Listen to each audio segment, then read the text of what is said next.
اول حاجه انت في القسم ده بتدرس مايكرو اورجانيزم. مايكرو اورجانيزم يعني ايه؟ يعني كائنات دقيقه جدا ما بتتشافش بالعين المجرده، لازم حضرتك تستخدم ميكروسكوب. ايه هي المايكرو اورجانيزمز اللي احنا بندرسها؟ زي الفيروس، فانجوي يعني ايه؟ يعني فطريات. بعد كده هندرس البكتيريا. بعد كده عندنا الالجي اللي هي طحالب.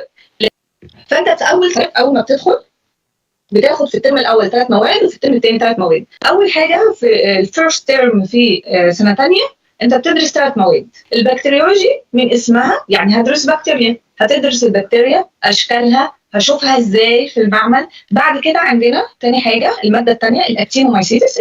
هي بتقدر تديني انتي بايوتيك، بتقدر تديني مواد اقدر استخدمها ضد البكتيريا.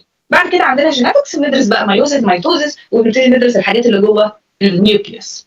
في السكند تيرم بقى تبتدي تدرس الانفايرمنتال. هيقول لك تاثير الحراره على البكتيريا، طب تاثيرها على الفطريات، طب تاثير الملح عليهم، طيب ازاي اتخلص منهم. بعد كده عندنا الماده الثانيه اللي هي البروتيستا. البروتيستا دي اللي بدرس فيها التخلط. بعد كده سيستماتيك مايكولوجي، بدرس الفطريات. اشكال الفطريات ايه؟ هلاقي الفطريات فين؟ ازرعها ازاي في المعمل؟ ايه بقى الوظائف اللي هتتفتح لي؟ اول حاجه انت هتشتغل فيها هتبقى معيد في القسم يعني بتاعك. تاني حاجه عامل التحاليل. ايه تاني؟ ممكن حضرتك تشتغل في شركه ميه، تشتغل كميديكال ريب،